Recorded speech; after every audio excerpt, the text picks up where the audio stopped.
Hello everybody and welcome back to our lecture series. I'm Ted, your host, and for this lecture we're going to continue right where we left off. And in our last lecture we were looking at the peculiar domestic institutions of the Spartans during the classical age in Greece. We looked at the key transformative period or the key transformative event in Spartan history, the event that switched Spartan's progression and trajectory, sort of diverted it from the main course of progression and development in the Greek world, and that of course would be the conclusion of the Spartan Mycenaean Wars, and of course the end result was that the Spartans conquered the Mycenaeans, they enslaved them, transforming them into helots, and they were thus able to control the wealth and the resources of the entire Peloponnese. From that, the Spartan state sort of redirected its focus into creating a superior warrior class, the Spartiates, that would be needed to put down any sort of trouble that the helots gave them, that this massive slave population gave their, or attempted to give their Spartan overlords. Now, moving on, now that we've sort of caught up, moving on, Sparta was located fairly inland. It did not have access to the sea. Sparta was surrounded by steep mountains, which further served to isolate them from the other Greeks. Now, the Spartan-Helot relationship can also be further expanded on. I didn't really go into great detail with it. What happened was that a Spartan, a Spartiate, received a certain amount of Messenians. The Spartans divided up the Messenians amongst themselves.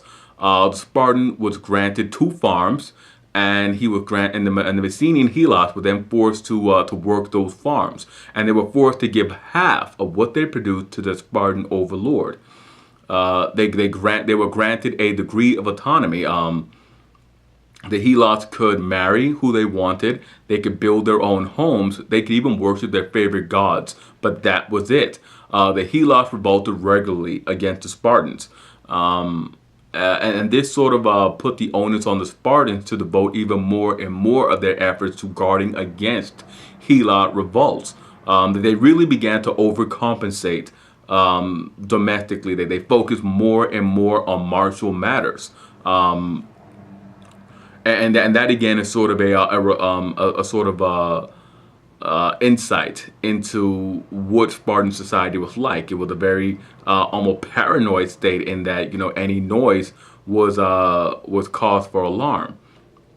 And every year, because the helots were prone to revolt, as any enslaved group would be prone to revolt, because the Spartan society depended so much on helot subjugation, every year the Spartans would formally declare war on the Mycenaeans, which made the culling of the male helot population perfectly legal. As a matter of fact, the final test of a Spartan boy was to cross over into Mycenae, braving the mountains, the wild animals, and hunger on a mission to kill a helot. At this point, he would join his Spartan regiment lunch club. He would be viewed as a full man, a full Spartiate in the Spartan society. And once in that regiment lunch club, he would drill with his fellow with the other men in his regiment, and he would live most of his lives with those men. And since the Spartans were supported by the helots, they really had extra time to all of their time to devote to practice and for combat. They're not farming, they're not producing art, they're not engaging in trade. They simply spend their time drilling, getting ready for warfare. And because the Spartans had all this time to drill, that enabled them to create and maintain a large professional standing army, really the only standing army in all of classical Greece. Spartan men remained bachelors until the age of 30. At around 30, they got married, and Spartan Spartan wedding customs and rituals were very interesting. You did not select who you were going to marry. You were assigned a bride, and the wedding situation went like this. Spartan men would be 30 when they would be assigned a bride. Sometimes you will be assigned a younger bride. Sometimes you will be assigned a bride at a younger age. The women were typically married off at 18. You would not meet. The ceremony will go on, and you will go your separate ways. And later that night, the Spartan woman would have her head shaved. She would be dressed in men's clothing, and she would be placed in a dark room. The groom would then enter, consummate the marriage, and then leave. If the husband wanted to visit his wife after that, he had to sneak out of his barracks because for the first 5 years of marriage, husbands and wives were prohibited from living together. After the age of 35, a Spartan man could live in their homes with their wives if they wanted to, but they still had to eat with their regiments. And if they lived long enough, if they made it to like the age of 60 without dying, they would be able to join the assembly and be eligible for election to the E-Force, to that council of five that governed, that held the supreme authority in Sparta. Now, Spartan women had a similar life trajectory as Spartan men. They were inspected by the Gerousia at birth. If they failed to meet the standards of the Gerousia, they were exposed at birth and left to die. They went to a state-run school at the age of 7, same as the males, and they were sort of geared toward this emphasis on physical fitness. At the age of 18 to 20, they were assigned a husband. And the life of a Spartan woman was way more freer than any of her contemporaries in any of the other Greek cities. And this is because of the absence of the men. It was the Spartan women who really supervised the helots, made sure they were behaving themselves. It was the Spartan women who tended shop. Why? Because the men were all either off on military adventures, or they were off training. They were really sort of largely absent from society.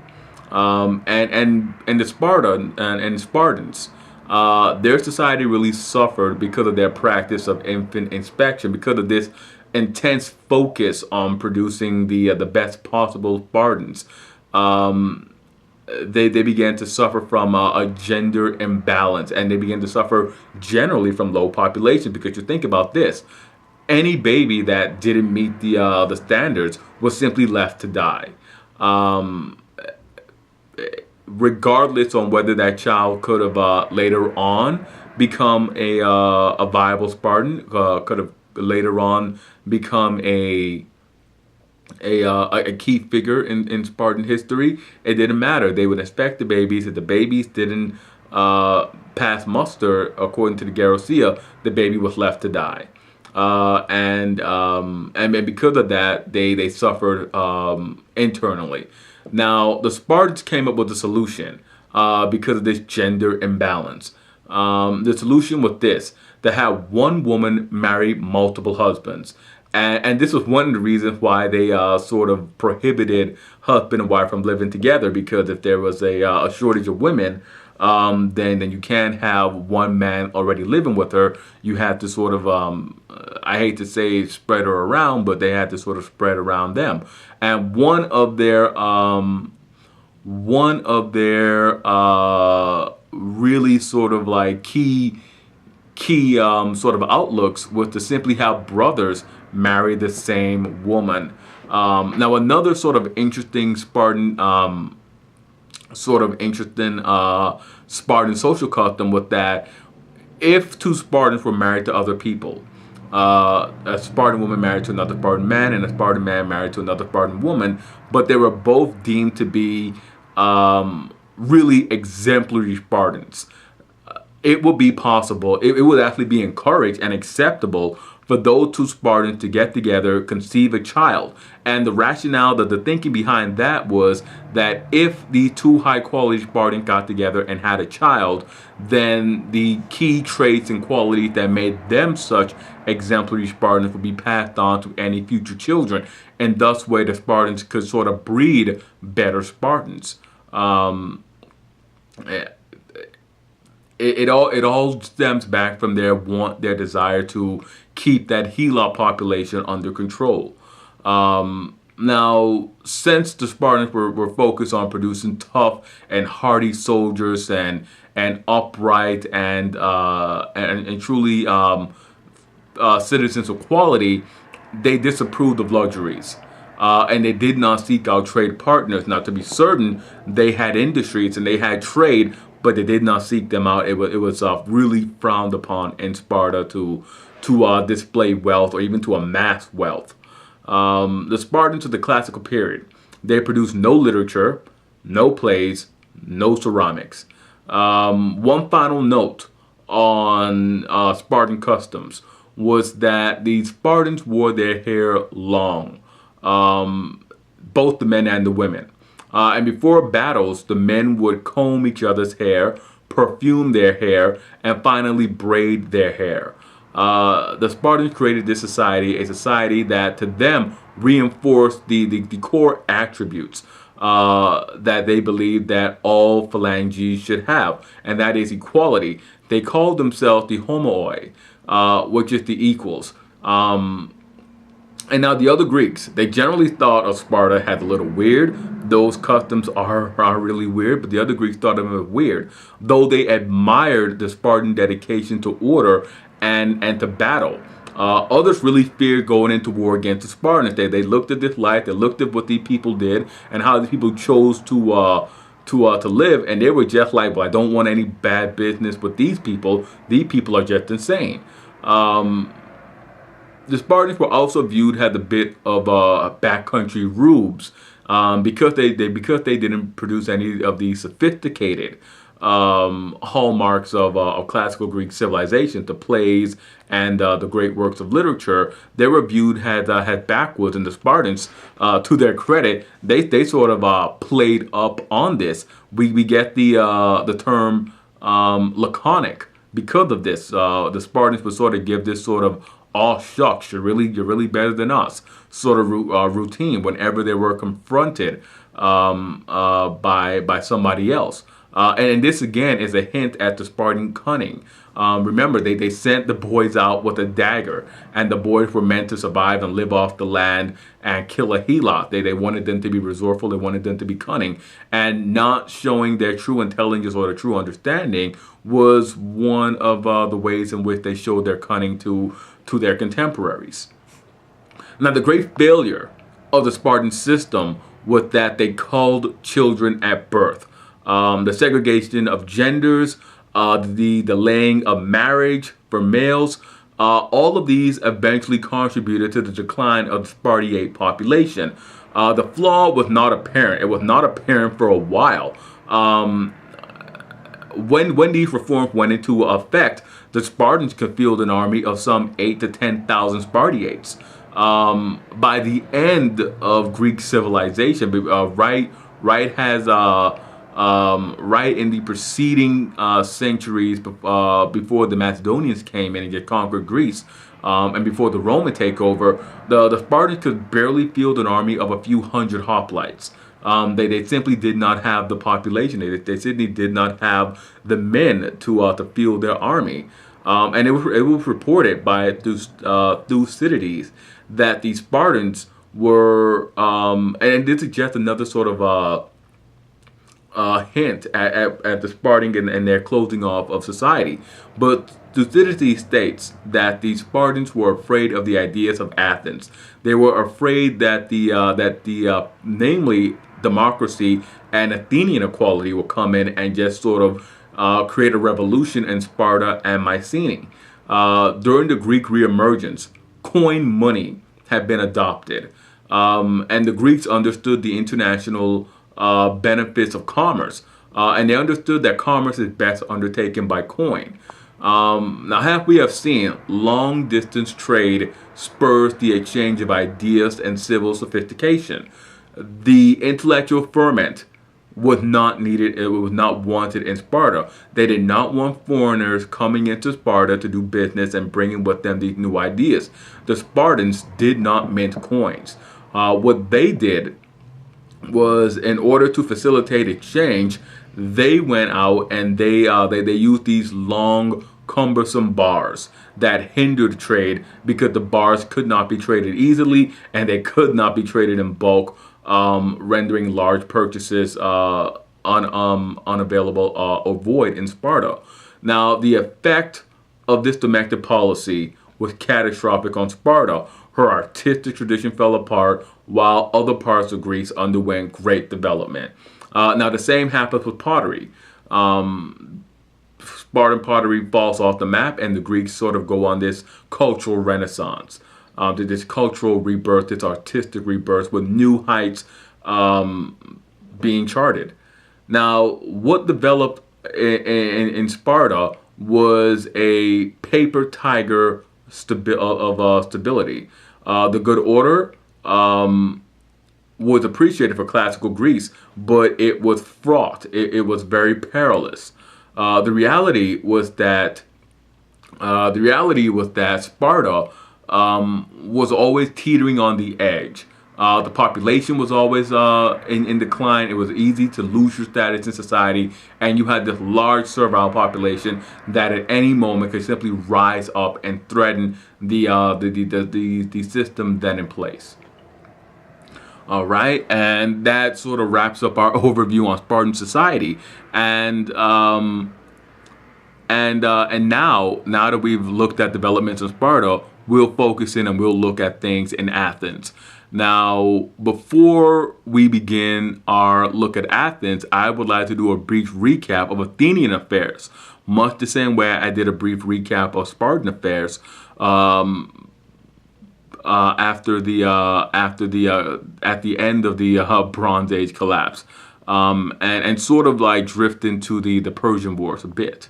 Now, Athenian democracy, one of the enduring legacies of classical Greece, was the result of endemic class strife in Athens and outside of Athens in Attica. Now, the path to democracy begins with a man named Solon. During Solon's archonship, the Athenians began their transition from an oligarchy, that is a rule of a few elite, to a democracy. Solon had been elected to reform the economic life of Athens, but he also reorganized the political system of Athens too, and he did this to allow for greater participation. Now, the short-term effect was decidedly negative had the Athenians remained locked in class strife, and that's stasis. The next figure in the development of democracy was Pisistratus the tyrant. Pisistratus, he seized control of the government in Athens, and though he was not a constitutional leader, he nevertheless had a great impact on the development of Athenian democracy. Under Pisistratus, the old divisions ebbed away. Economic opportunity opened up, and the Athenians were in a much better position. After the tyranny of Pisistratus, his sons took over the city, but the city slipped back into stasis. During a tense period between a power struggle between rival families, one side made a pitch to the Spartans for help. Now, the Spartans had been called upon to help overthrow the tyranny before. It was the Spartans' aid to Athens that enabled the Athenians to overthrow the sons of Pisistratus. So calling upon the Spartans to overthrow a tyrant now simply made sense. Now, this time, it didn't work. The Athenians had been loosely united before. They band together and they opposed the interjection of Spartans into decidedly Athenian concerns. They resisted the intervention of the Spartans. They resented having their affairs dictated to them by outsiders. And the Spartan army, and this army was sent under a Spartan king named Cleomenes. The Spartan army was bottled up on the Acropolis, the high point in Athens. and they were forced under a treaty to vacate Attica. Isagoras, the leader of the faction that made the appeal to Spartans, he was forced to go into exile shortly thereafter. So this is a transformative event in Athenian development, in which this Athenian claimant to power, he makes this pitch to an outsider, and it's the thought of outsiders coming in to dictate their affairs to them that sort of galvanized the Athenians to band together and to work towards a common cause. And it also led to the collapse of Isagoras' political career.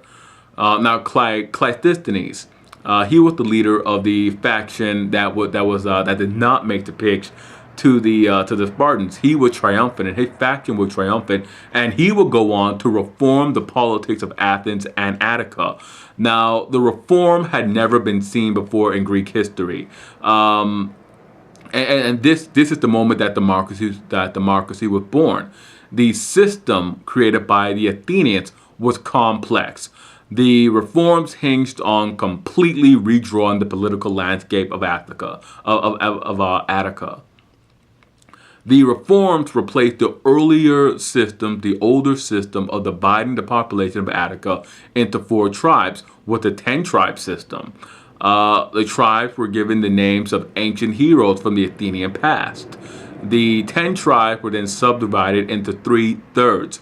They were known as trides. The thirds were drawn up from the various regions of Attica, so that each third will be drawn in from various regions to sort of bind these different peoples into one common understanding, to sort of bridge the gap between the populations of Attica.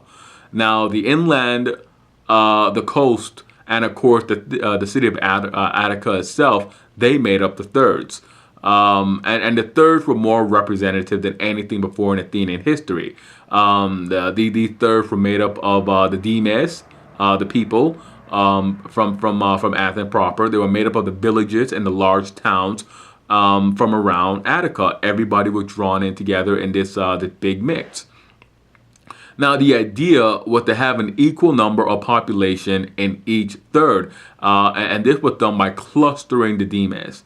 Cleisthenes also created a new council of 500 to supervise the work of the assembly. And this was drawn up on recommendations from the tribes. The 10 tribes each contributed a contingent of 50 men to the council of 500. The Athenian civic year was divided into 10 months, and for 1 month of each year, one of these groups would be serving on the council. And managing the democracy. Now, how the council was selected was very simple. Each deme will be given a quota for counselors to produce every year.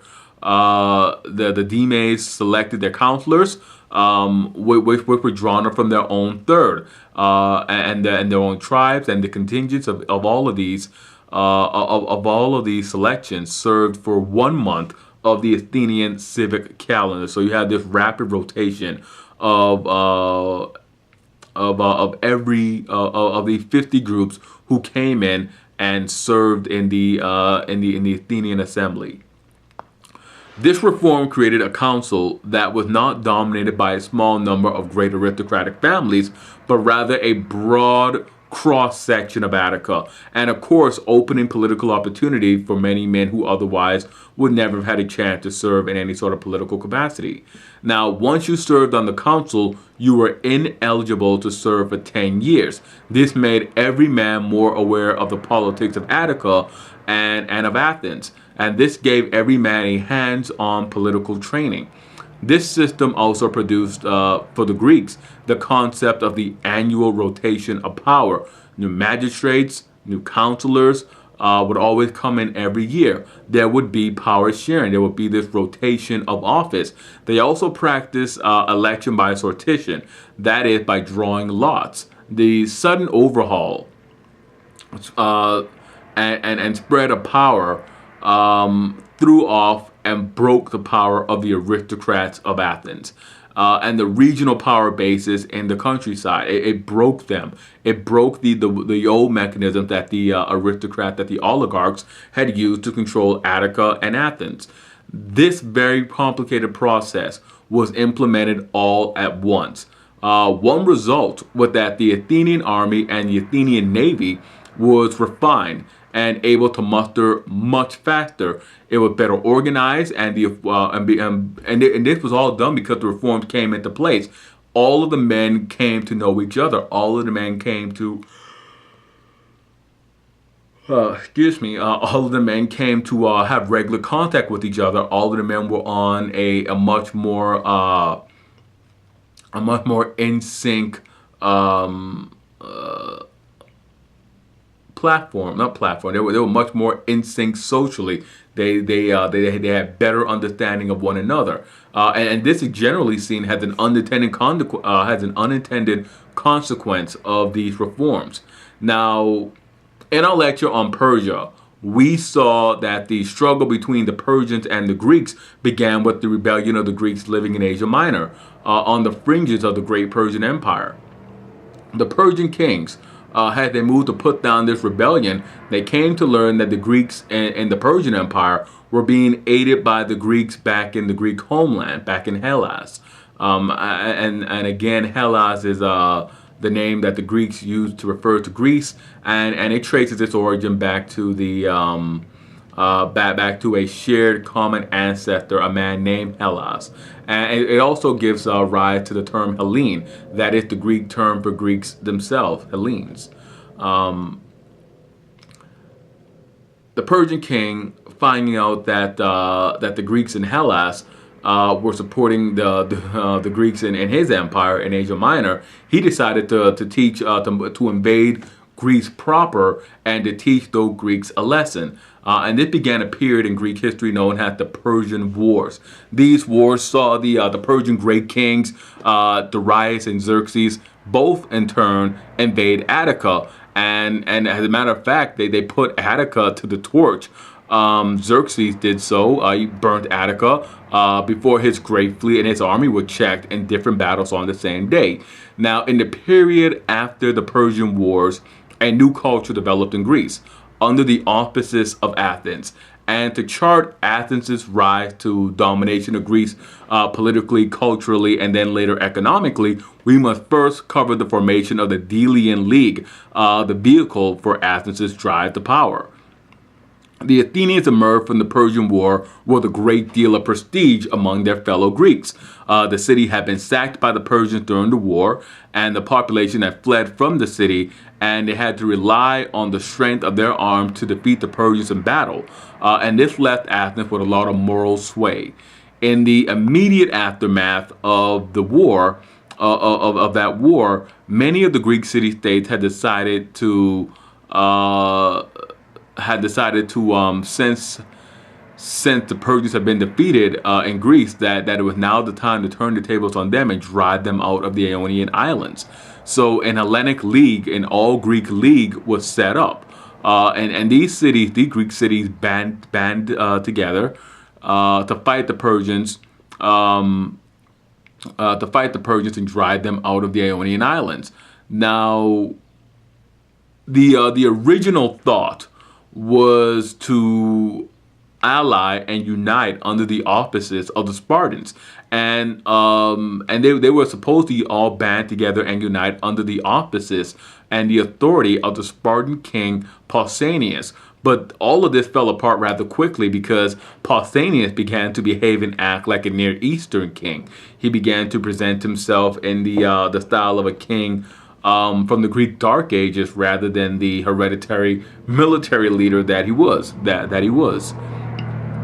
So after the formation of after the Persian War, the small Eastern Greek cities, those closest to the Persian Empire, they all approached Athens with the idea of forming a protective league against the Persians.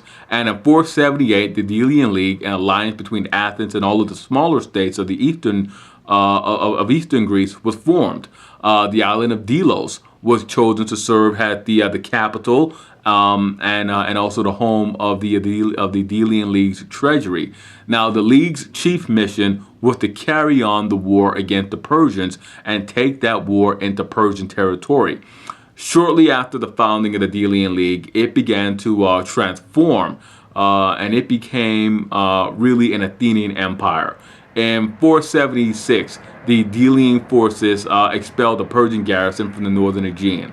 They also founded an Athenian colony in the Aegean. In 473, the city of Charistus was forced. They were forced to join the Delian League against their will. In 470 BCE, the city-state of Naxos went into rebellion against the Delian League. They had had enough of the high-handedness of the Athenians, and they attempted to regain their own independence.